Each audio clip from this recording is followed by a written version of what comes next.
Good. So we have talked about Gaussian Markov random fields for a couple of weeks. And so far, we've exclusively been discussing discrete Gaussian Markov random fields. But in the exercise that you've been looking at for this week, for instance, you were asked to estimate a depth map. And it is a bit artificial to model that with discrete variables. So Sven defined an arbitrary number of discrete depths. And from that, you will obviously get a discrete depth map. But if you think of an object which is, just standing somewhere slanted, you would really like to get a continuous estimate of depth. So it does make sense to look at Markov random fields with continuous random variables. And there is only exactly one model which is tractable, so for which inference is easy, and those are the Gaussian Markov random fields. And now, obviously, this Gaussianity assumption is limiting, but this is nonetheless an important model that can be used as submodel of more complicated ones, where, for instance, Gaussian Markov random fields are solved repeatedly, iteratively, to really solve a more expressive model, like a field of expert model, for example. Here is a kind of picture where really you would prefer a continuous model over a discrete one. This is a denoising example, and this is from a paper that is already 10 years old at this point. We have some noisy observation on the left-hand side, and the goal is to smooth this, and so we can treat gray value as a continuous variable that we like to estimate. So the graphical model that we can use looks, you see on the right-hand side, looks exactly like the kind of things that we discussed before, except we now have a choice. Do we want discrete gray values, 0 up to 255, or do we want continuous ones? And for today, let's be continuous. Another formula which has not changed here is Bayes' theorem. So we have some prior over our unobserved, over our latent variable z. We have a likelihood to generate observations x given z, and from that we obtain a posterior. And in Gaussian MRFs, well, we pretend that this prior is a Gaussian, and we pretend that the likelihood is a Gaussian, and as you know, when we multiply two Gaussians, we get out a Gaussian. Or in statistics speak, we could speak here of conjugate distributions. And for the Gaussian, it is its own conjugate. So Gaussian prior, Gaussian likelihood gives us a Gaussian posterior. I have shown you well, okay, let's look at the likelihood first. So for this denoising example, let's say we have some observation, some observed gray value xi at pixel number I, and then we can argue about how likely it is to have different latent gray values zi, and the simplest likelihood that we can imagine is just going to be a pixel-wise likelihood. And here we just put the square difference in the argument of an exponential with a negative sign. So we have a Gaussian likelihood, okay? Now here's a picture for the whole thing. This is now for two pixels, Z1 and Z2. If I have a Gaussian prior that is to express some smoothness assumption, then I can just say that, I have some Gaussian, that's the black one, which is pointing in the top right corner or in the first offhand. So it simply means, or this Gaussian here means that it's more likely to observe two similar values, Z1 and Z2, than to observe two very dissimilar values at the 2 pixels. That sounds like a reasonable smoothness prior, I think. We then also have the likelihood. So we have some measurement, and if we only asked our measurement, then the true values for Z1 and Z2 would be those.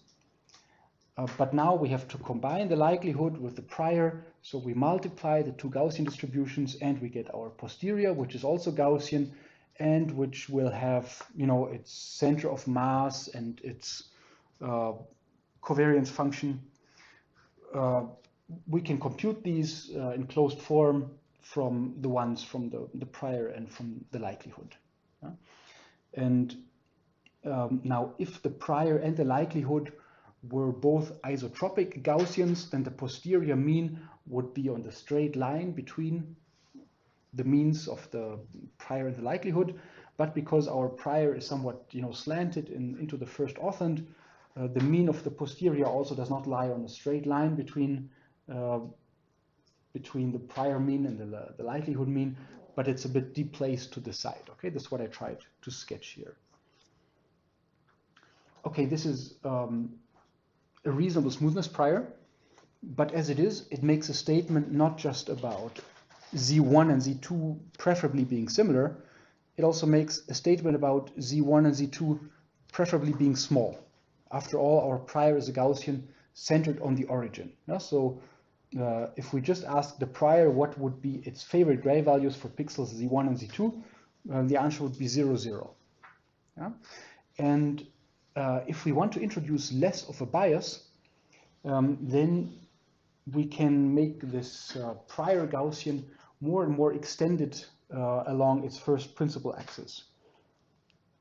And if we make it infinitely extended, then we get the thing that I've tried to draw here on the right-hand side.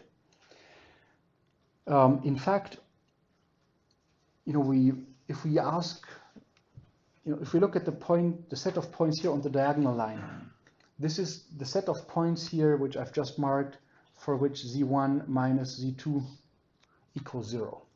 So here Z1 and Z2 are the same size. And as I now deviate, for example, the points on this line, they have absolute difference of 1. These have an absolute difference of 1 and then of 2 and so on. And then I can, of course, put a Gaussian also on the square, let's say, of these deviations. Yeah? So this would still be, you know, somehow a Gaussian, but a very extreme one which is infinitely extended along this direction. And I've here called it a Gaussian ridge. Yes, if you think about it pictorially, this is a Gaussian sitting on the yellow line, but extended in both directions. And well, this somewhat extreme covariance matrix associated with that kind of Gaussian ridge will give rise to intrinsic random fields that we will talk about today. Excuse me. Yes? Why you put absolute value here and say 1 minus Z2? I could have omitted it, yeah? So I could have said that Z1 minus Z2, I could have said that here Z1 minus Z2 equals +1, and up there I could have said that Z1 minus Z2 equals -1. Okay. Why did I omit it? Just to stress that the absolute difference is the same. Okay. Good. Now, what is this to do with Gaussian MRFs? You know, let's write, for example, the prior in this form here. So the prior P of Z, if I assume it to be Gaussian, is here some normalizing constant. And then we have -1/2 times Z transpose QZ. And so the Z itself is a vector. Yeah? So these are, let's say, these are the vectorized latent variables that make up my whole desired image that I'm looking for. And probably you are more familiar with the form on the right-hand side, where I have as some matrix to the -1 written. This is the inverse covariance matrix. But instead of inverse covariance matrix, I can also omit the to the power of -1 and write something like this. And that is called a precision matrix. Okay, so precision matrix is the inverse of the covariance matrix when it exists. And what's here special on the right-hand side is that in this very extreme Gaussian ridge, the precision matrix still exists, but the inverse covariance or the covariance matrix no longer exists. The matrix is no longer invertible. Okay, but again, where's the connection here to something that looks more familiar to us? We have talked about MRFs in this energy formulation, and specifically we've looked a lot at MRFs with unary terms and with pairwise terms. And the unary terms here come from these likelihoods. So we have a sum over all pixels I, and then we compare our latent variable at that pixel with the measurement at that pixel. This would be a unary term in my MRF. And then this argument of the exponential that we had just seen, I can also write it as a sum over pairwise potentials. So here Qij is just the Qijth element of my big matrix Q. Yeah, or if I want to omit all these summation signs, then I can write it in vector form as in this equation here. And this is the form that we're going to use for most of today. Okay, so as always, we're interested in learning the parameters of such a model, but to learn, we first need to be able to do inference. So we need to be able to find the maximum a posteriori solution. And I could have written here in more detail, I could have written that this is the energy Z given some input X and dependent on some parameters theta. And it's just for brevity that I've omitted this. And we're now interested in the solution Z that will give me the minimal energy. And this is, the same kind of equations that you have seen in linear regression. To make a statement about it, extremum, we differentiate this energy with respect to Z. We set that derivative to 0. And so in our case here, I need to take a derivative of vectors. I'm not sure how familiar you are with differentiating matrices and vectors. Who has done that before? Okay, so it's very similar. Yeah. So if we look at, let's just take the second term here and differentiate it, then we find that we need to differentiate with respect to this Z and with respect to that Z. I think that's called the product rule in differentiation. And each of these will give us 1/2 times Q times Z, and adding them up, this is what we get from the second term. And similarly, for the first term, differentiating it with respect to Z, this is what we get. Okay, and now we want to solve for Z. So I have rewritten the same thing. I can always insert an identity matrix. So capital I here is the identity matrix. And then if I now collect all the terms that are linear in Z, I get all of these. So the first term was from the likelihood, this one here was from the likelihood, and this one here was from the prior. And I have a term that's linear in X. And then I can bring that on the other side, and this is the expression that I get.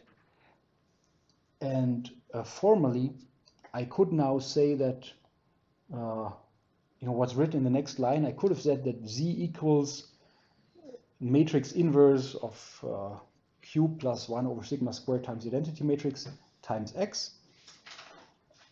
But that's not how it's being solved. And the reason is that in typical models, Q is extremely sparse. The identity matrix is always sparse, but its inverse would be dense. So the matrix inverse of a sparse matrix is a dense matrix. And if we look at the dimensions of this, if our image has 1,000,000 pixels, then the matrix that we're talking about has 1,000,000 rows and 1,000,000 columns. And so 10 to the 12 elements, and you don't want to store this in your computer. So this is why we don't want to have this dense matrix. We want to operate on these sparse matrices. So we never compute this dense inverse matrix explicitly, but rather we directly solve for the solution Z that we're really interested in. And this is inference in a Gaussian Markov random field. Yeah? Why so here for the likelihood we assume there is no covariance between Z among Z minus I. Okay. Now the way I defined the likelihood here was just pixel by pixel.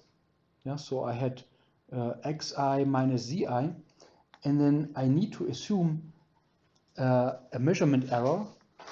My measurement error that I assume is encapsulated in this sigma squared, but because it's just a single, because it's just two, one-dimensional random variables, there is no covariance matrix here.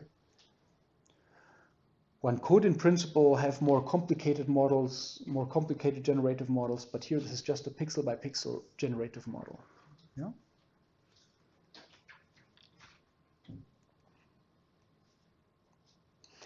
Okay, so solving a sparse system of equations, that sounds maybe intimidating, but in a higher, in a modern or in a higher level programming language is really not a big thing. In MATLAB, this would be called the backslash operator. So this matrix that we want to invert it, I've just called it a capital A here. And the backslash operator, you see it here. So if I write in a language like MATLAB, if I write z equals a backslash x, then MATLAB interprets this like, I'm trying to shove the a under the x, and note the quotation marks that I put here, so as not to scare the mathematicians in the room. And what it means, or the effect is the same as taking the inverse of a times x. Okay, and in so in all these higher level languages, this would be a single line command to solve such a sparse system of linear equations, which is cheap.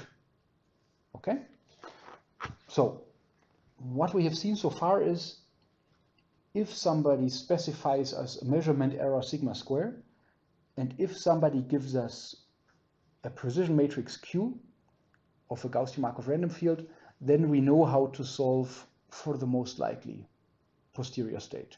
Then we know how to compute the map solution very easily by solving a system of linear equations, just as we do in linear regression. Do you have questions so far?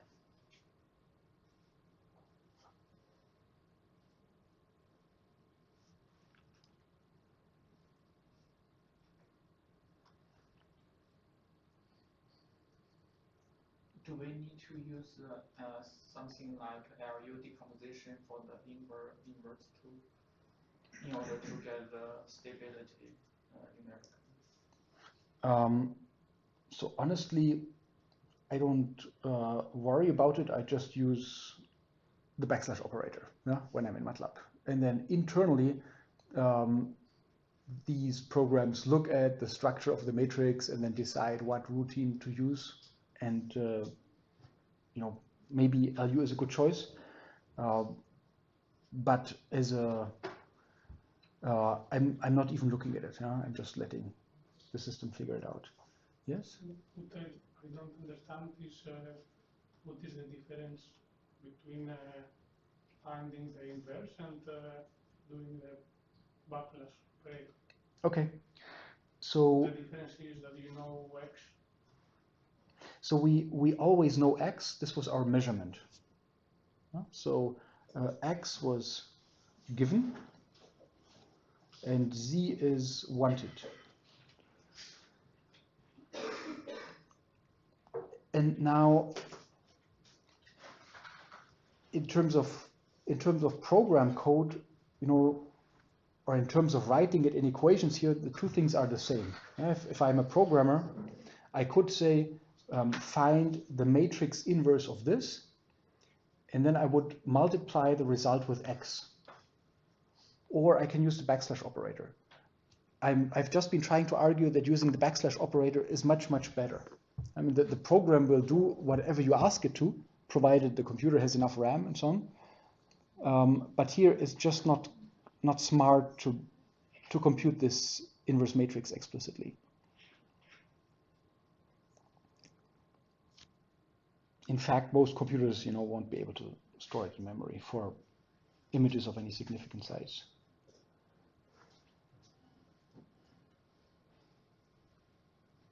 Okay, so maybe, you know, I've been mentioning linear regression twice.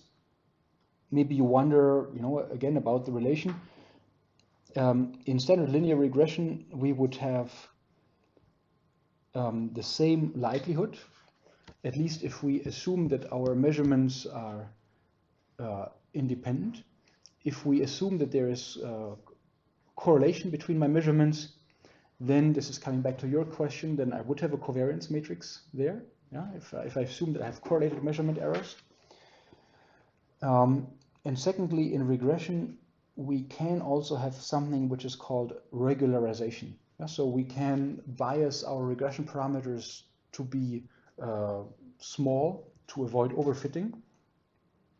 And the simplest way of regularizing is called ridge regression. And in ridge regression, indeed, you just you add something to your covariance matrix before you solve for your parameters. And in our case, this regularization happens through the prior, which has this form Q, which, like I argued, can have somewhat extreme shapes, as we saw in the top right corner. Okay. Do you have more questions? Maybe a minor question, but in the box, is there a sigma squared missing? Maybe in the next line, one line below the box, we. No, let's see. On the right hand side, there was a 1 over sigma Yes, squared. you are right.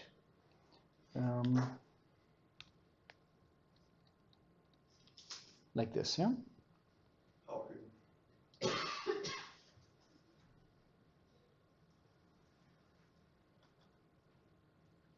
Yeah, thank you. Mm-hmm. Okay, so now we've been discussing about how to proceed with a given Q, but in practice we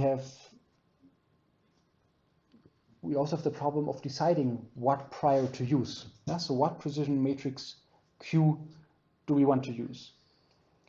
And a popular one is to penalize the sum of squared differences of adjacent variables. And this brings us to intrinsic Gaussian Markov random fields.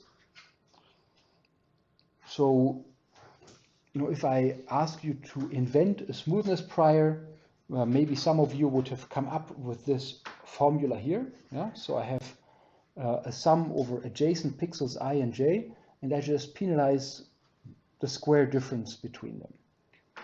If I like, I can further decompose this in a contribution of horizontal and vertical pairs, so pixels which are neighbors in the same row or in the same column. And let's just see if we can somehow rewrite this in terms of some precision matrix. Yeah? And let me jump a little down here. So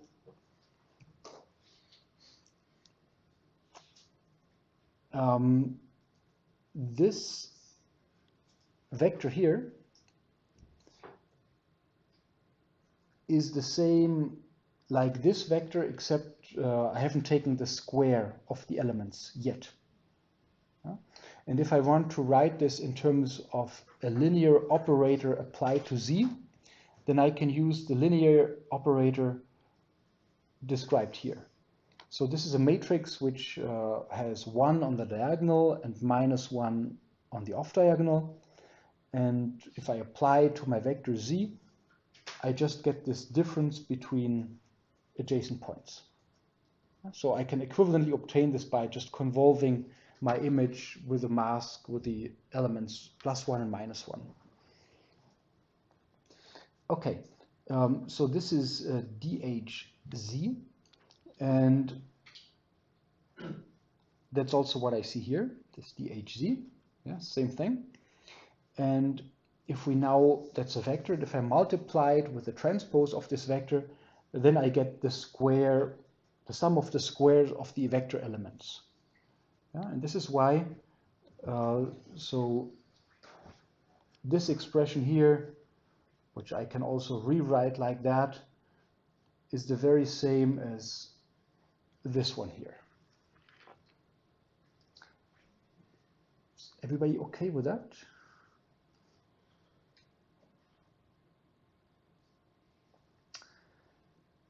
All right, now this was for pixels which are horizontal neighbors, and I need to do the same for pixels which are vertical neighbors.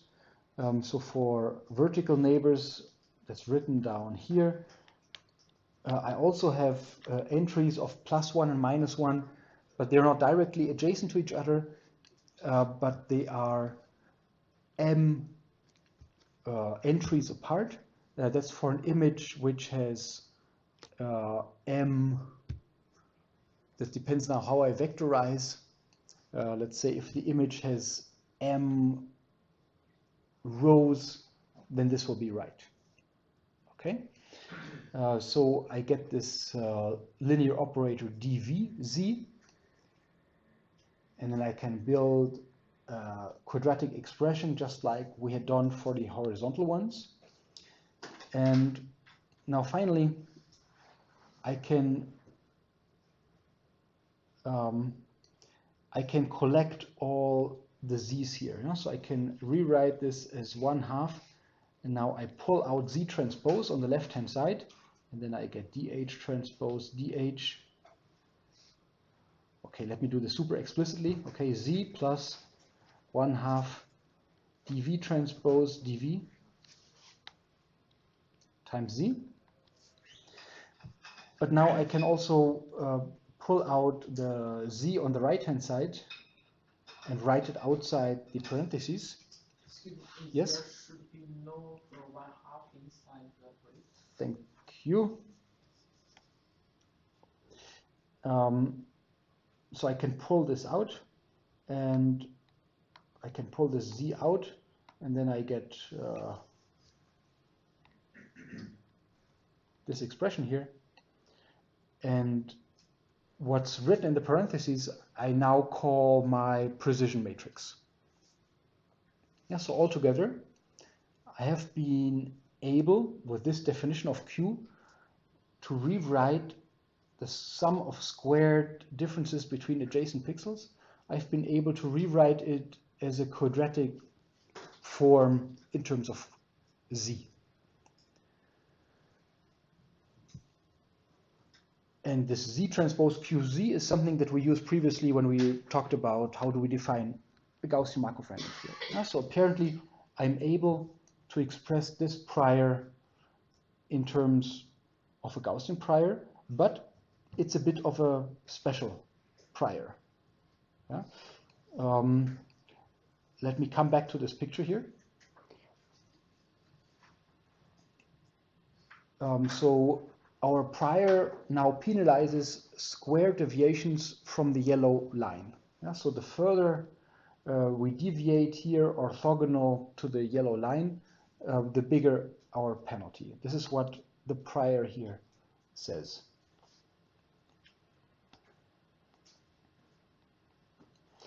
Okay, and we can, this extremeness of this prior, we can make a more quantitative argument here by looking at the graph Laplacian.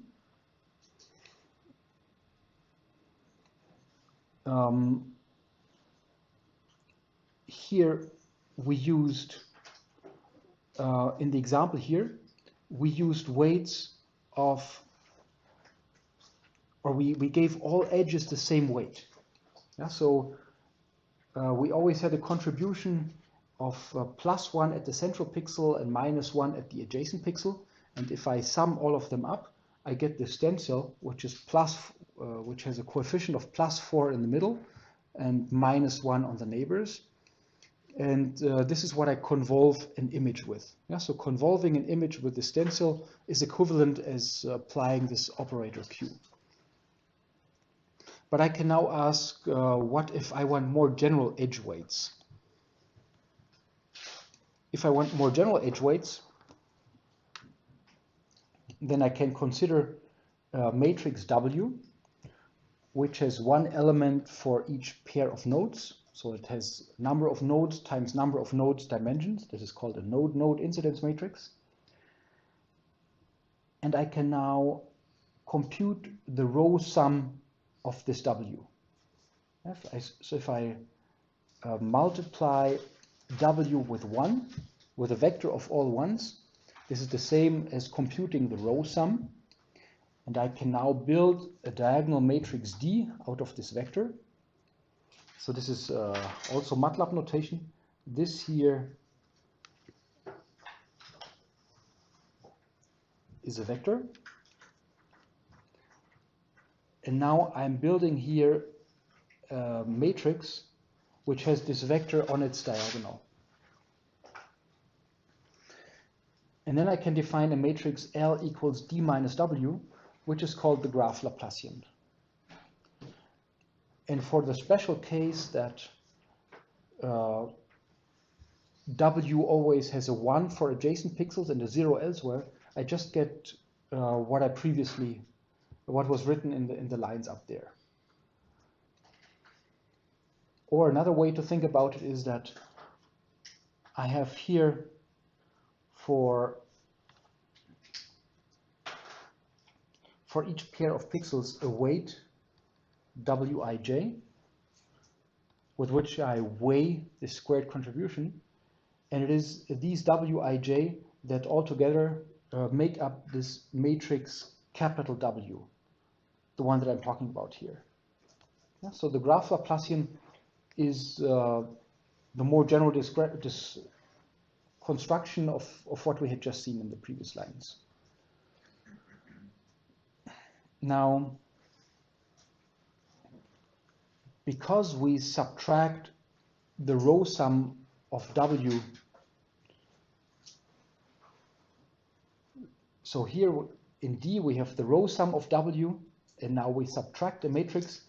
So from this construction we have the fact that the row sum of my Laplacian is also 0.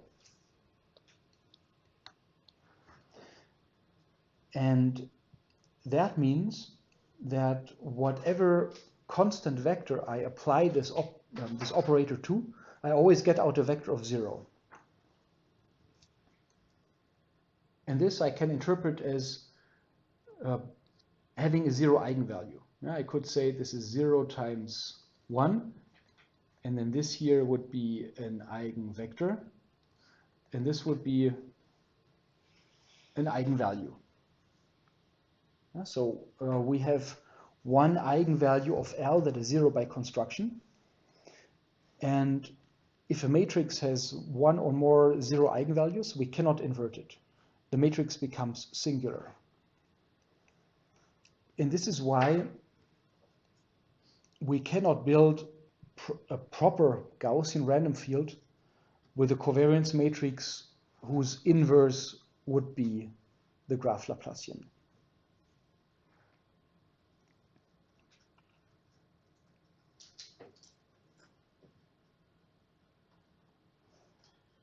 However, I can perfectly well formulate this in the energy domain, so I can argue in terms of the precision matrix, and I can perfectly well write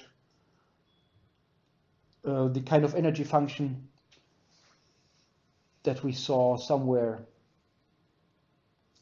up there. Where is it? Here. We can write this kind of energy function where Q is now our graph Laplacian. This is perfectly possible.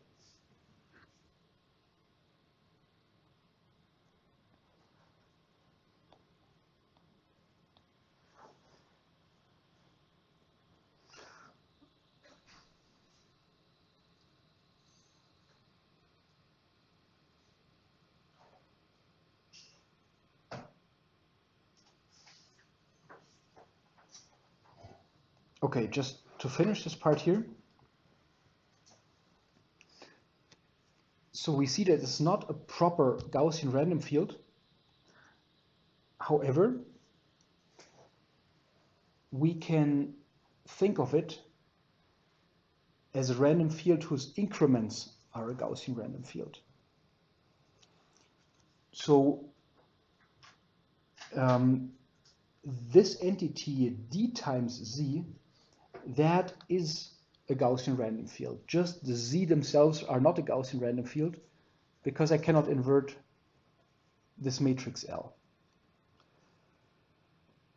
And in general, if we have such a random field where the precision matrix has one 0 eigenvalue, then we call it a first order intrinsic Markov random field. If we have a precision matrix where 2 eigenvalues are 0, we call it a second order intrinsic Markov random field, and so on. And these have completely different properties. So if we sample, for example, from this prior, if we sample from a Gaussian random field here, a one-dimensional process, I've tried to draw some realization here. So I get something which is smooth, but it always returns to the mean at some point. But these intrinsic Markov random fields, they're more related to random walks and such. So they can, of course, cross through 0, but then they can also walk arbitrarily far away from the line. And this is a richer class of models, or one with more interesting properties than just the standard Gaussian Markov random fields. And as always in Markov random fields, we here have an example of the property that we only specify the short range interactions through our matrix Q, where we say how we penalize different values in adjacent random variables. And depending on how exactly I do that, we can get interesting long-range behavior from those local interactions. And that is because Q is sparse, but Q minus 1, so the inverse of Q is dense. So we do get correlations even between far away nodes, And these correlations are mediated by the immediate interactions that we have between nodes that have a non-zero element in the precision matrix.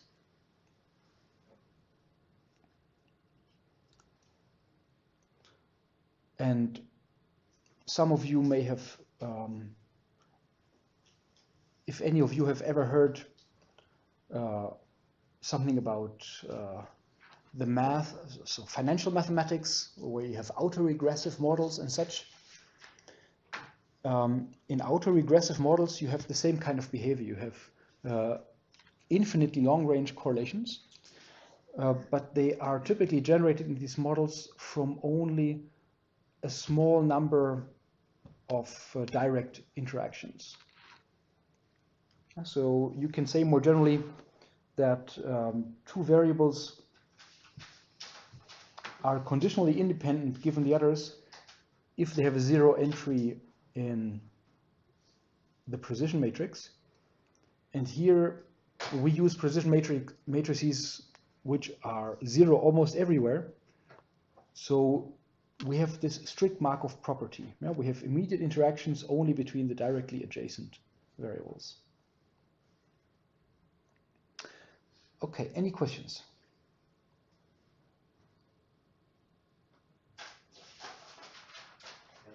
Yeah? Could you please explain this image of the graph Laplacian again? So how does the image result from the matrix which is constructed? This image here? Okay. So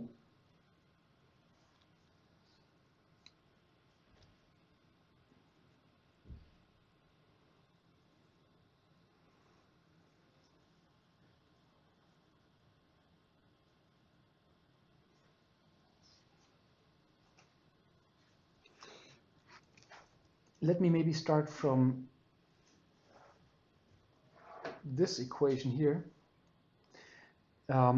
If I multiply it out, then I get a term sum over zi squared plus a sum over cj squared, and I or j is the same thing, so this is twice the same term.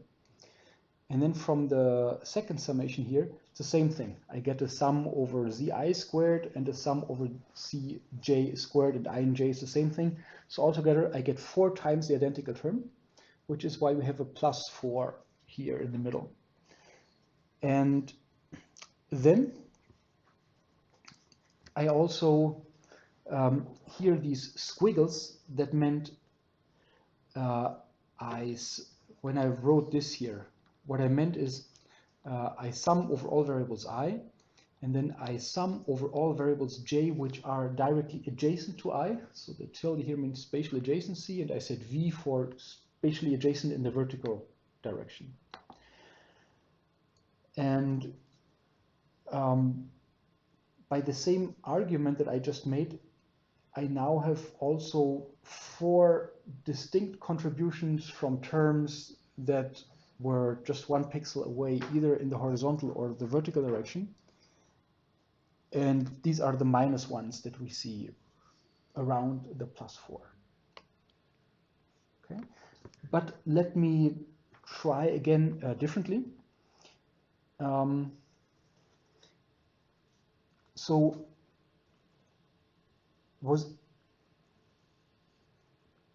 could everybody accept that this line here, that applying this operator to this vector gives this? That's fine, okay? So then the matrix I call DH, and when I apply DH transpose to DH, I get this new matrix here, which has triplets structure. So a matrix which is identical, so whose rows are identical up to a shift of 1, can equivalently be implemented by a convolution. So by definition, yeah, if you think of what a convolution operator does, or if you try to write it in a matrix form, you would come to this result immediately. Yeah?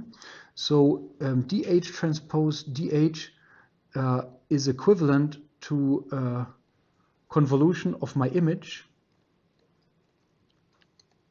with a filter that looks like this.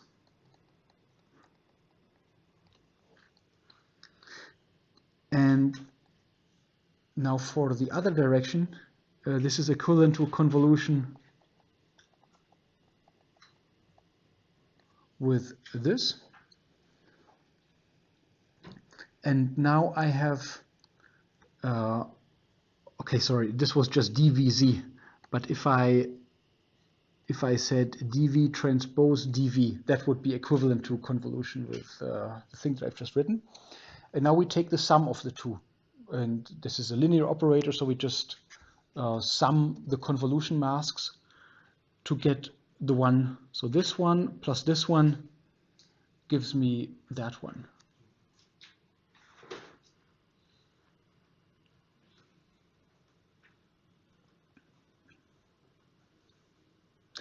And the graph Laplacian is super interesting. Yeah? So this is something like a discrete curvature operator on arbitrary graphs. Here we've done it on the Cartesian graph, but it works on arbitrary graphs. And this appears in all kinds of interesting problems. So if you consider random walks on a graph, or if you say your graph shows the edges of an electrical network and you look at the flow through this network, in all these questions you come to the graph Laplacian eventually.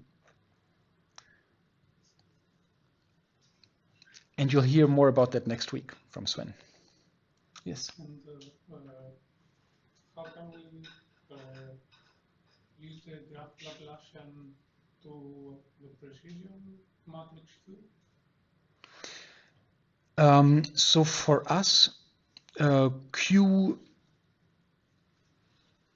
is the graph Laplacian, or we use the graph Laplacian as precision matrix.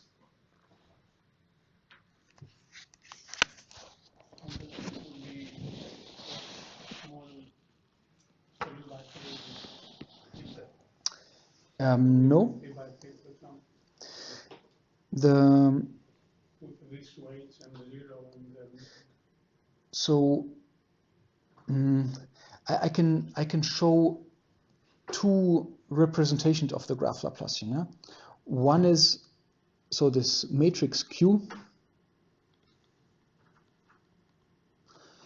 Well, if my pixel has n images, yeah, then this matrix here is n by n. It says about each pair of pixels, to what extent are they connected. And each row of Q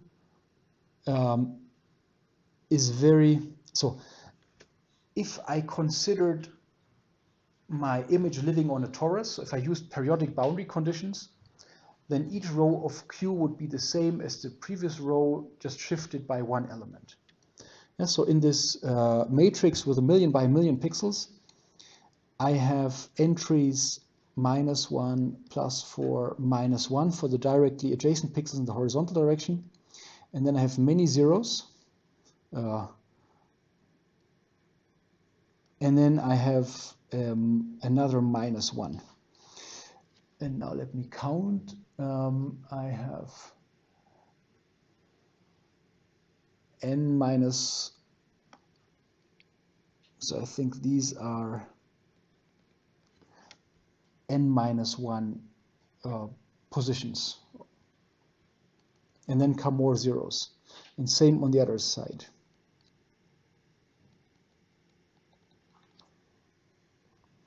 Okay, and these here are the horizontal neighbors. And these are the vertical neighbors. So I have this huge matrix. But it has triplet structure, so I can also represent it as a convolution operator, namely as a convolution with this tiny 3x3 mask.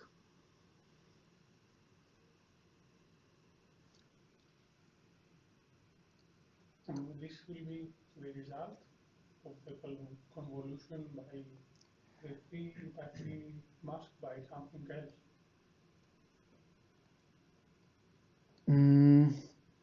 Or it is a bigger Laplacian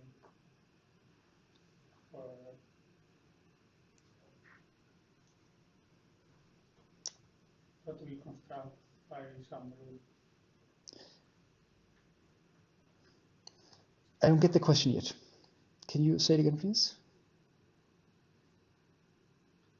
I mean, Q is n by n. Q is n by n, yes. And n is the size of the image. Yes. Mm-hmm. And Q is the same as L. And here, so, and I've tried to here show the matrix. Yeah? So we have a matrix. The question is if you can construct a big Laplacian just by convolving the small one with some other big matrix, and to give you, let's say if I want 300 by 300 Laplacian, we can do it automatically. So this small thing which I painted in red is just a different representation, because I need to apply this stencil to every pixel. So, here I try to sketch what my n by n matrix looks like. So this has this triplet structure. And I've here shown you the non-zero elements. Everything else is zero. But because we usually like to think of these operators in terms of images, I've shown the action of a single row of this operator in the spatial domain. Okay, so let's say this was row I, and this is now centered on pixel I. And then I have row I plus 1. Let's do this in green. Here I plus 1 would be the next entry in my matrix. And this would then be the same operator just shifted by one element to the right. Okay.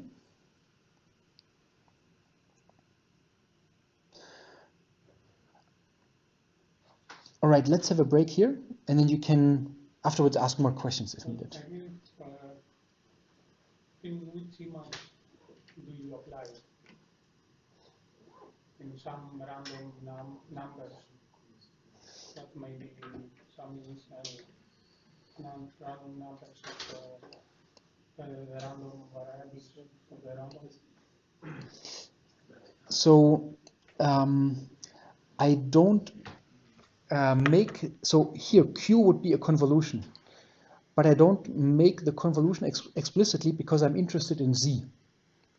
Yeah? Because in order to do a convolution, for example, then we need to think like we have to convolve everything and with another one.